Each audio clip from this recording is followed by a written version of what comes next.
Welcome back to another episode of TVGP's We Roguelike It show, where we are playing too many roguelikes. And for this month, we're going to be Uh-huh. playing Turnip Boy Robs a Bank. I'm your host, Boston, and playing this on the Xbox Series X, joined as always by Moonbeer. Moon, same. I would be I don't know playing why this. I'm speaking like a blueberry. I don't know either. I would be playing this on PC if it had controller support. But, Whoa. What? yeah. Played this through the old Steam link, and it was just like, yeah, use your mouse and keyboard, which of course, but also what?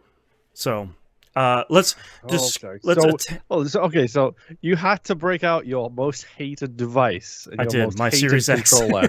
Yeah, yeah, yeah, man. It's fine. It's all right. I turn that on, patch the OS, patch Forza Horizon 5 probably for the first time in 6 months. All the But usual now stuff. you're ready. Now you're I ready know. for that DLC that just hit. That's the problem, yeah. Let's attempt to describe Turnip Boy Robs a Bank here. It's a twin stick shooter not unlike Nuclear Throne. Uh-huh. With a time limit. With a soft time limit, yeah. Which is interesting. I haven't do gone over the time limit yet, for the record. I've only had I run in this because I completely ran out of time. Full disclosure for everybody listening. I went over the time limit on. I've done a handful of runs. I think it was my second run. I forgot about the time limit, and you just have to make it back to the truck after time expires. But a bunch of enemies are rappelling through the roof, so like there's triple the amount of enemies on the map. So Okay. Is it one of those infinite spawn things too? yes, yeah, The payday thing where you get to yes. 5 strikes and then all of a sudden they It just don't very stop coming? much seems a lot like Payday in that moment. So interesting. I was pretty surprised about this game giving you three choices at the beginning, and the first one was, "Hey, did you play Turnip Boy Commits Tax Fraud or Tax Evasion, whichever one it is?" Tax evasion. Did you Tax say evasion. yes or no? I said no, because Okay. I hadn't played the original game, and the game is just like, you should really go do that. We're not going to stop you, but you should play the other one Okay. too. What did you say? I said yes because I have. Okay. And it responded with, in that case, you will perfectly understand everything going on in this game. And then it gives a little Dark Souls laugh. Great, because when the game starts, it's like moments after destroying a god. And I was like, sorry, what happened in that first one? Yeah, Apparently, that's Turnip Boy commits yeah. tax evasion. Apparently, I should Kills a go guy. back and play that one then. Yeah. But yeah, thankfully it wasn't like it was more of like a I prefer MGS1, I prefer MGS2 sort of question where it's like, we're not going to stop you, but you're probably going to be a little bit lost.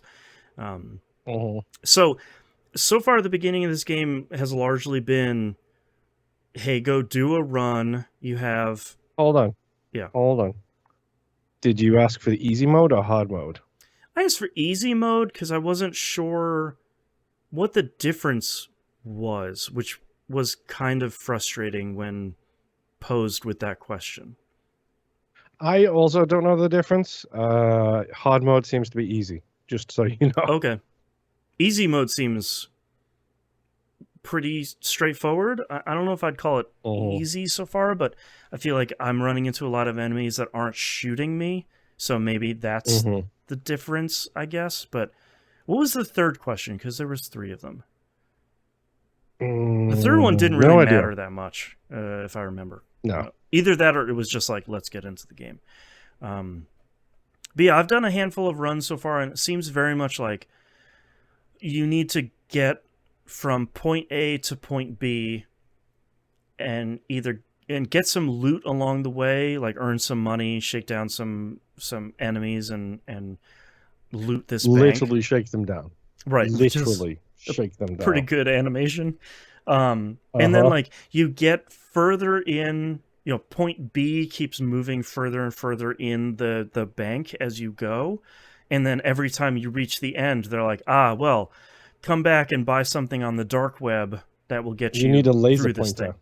Yeah, like you need a laser pointer, you need C4, you need a hammer. Like there's all this stuff you need to buy, and then once you have that, you can just continue to go through. So Is it a Metroidvania secretly at the same time?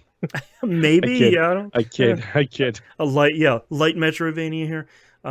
So far it seems pretty good. I think my only complaint so far is there is a ton of dialogue in this game, like way, way, way more than I was expecting or really kind of want at any point. Oh, okay. Yeah, this is you not playing the previous Turnip Boy game. What type of game? I felt like that previous game was more of an adventure kind of chatting game. It is a light traditional Zelda, where you have areas and you have to get equipment to go to different areas, with a lot of, and I'm going to use this term here, and I hope you don't judge me for it. Mm-hmm. A lot of quote unquote internet humor plugged in too. Right. But not the crass kind of internet humor, more along the line of, hey, this is a joke about the internet, not right. jokes from the internet, which can often go completely the wrong direction. It's not like some vendor saying I can has cheeseburger and you're like, that's 15 years old, man. Like what are you doing here? Nobody is saying Khajiit has was nothing like that. Exactly. Like it seems like they're that style of humor is still here. I actually don't mind it. I think it fits pretty well so far in here. It doesn't feel in the previous game it had some genuinely funny moments. Okay. It reminds me more of like Donut County, where it's like, all right, this feels more natural, like it's written very naturally, as opposed to like, how do you do, fellow kids? The internet, interwebs. Yes, they also do very good plays on words in this. Did you meet the one who was painting the streamer yet? I don't think so, no. Oh, yes. I did. I didn't... You just haven't met the streamer yet? No, I haven't met the streamer yet, no. So in Tax Evasion, you met the same streamer, and in order for them to help you, you have to give them a tier 2 sub. In order to get them the thing that they have that you need, you have to get them a tier 2 sub. And they give you an autograph to go and get a tier 2 sub with. What they want is a tier 2 sub sandwich. So you go get them like a sandwich. A 2-tiered submarine sandwich. That's pretty good. Yes, and you bring that to them, and then they give you the thing that you need. That's pretty good. I'll take that. So far, this game seems like it's kind of on the same level here. So, I also didn't have a ton of time to run through this week, but I did a couple of runs, and so far it seems fine. Seems kind of light in the way that maybe I would like a roguelike to be at the moment, especially coming off of our last one. Yes. I want something simple. I'm still playing the technically mind-bending previous one. I kind of want something simple. Yeah. That's also one of the reasons we picked this one, is because I know it's only March, but we need to take a breath. We need to breathe. Yeah. Gotta take a little break here. Yeah. All right. Any final thoughts here for week 1 of Turnip Boy Robs a Bank? Not too much so far. I do like the fact that the cucumber that you broke out of prison in the previous one is the one who's hiring you for your work in this one. Yes, you broke that cucumber out of prison in Tax Evasion. That's great. I should go back and play that game. I know the game's super short. Should go. It's super short. It's super whimsical. It's not like dangerous or anything like that. It is 100% worth your time. Nice. You should go play. I'll have to go check that out. It's also on Game Pass. Right. That's true. All right. Well, thank you very much, everyone, for listening. We'll see you all next run. Bye. Bye.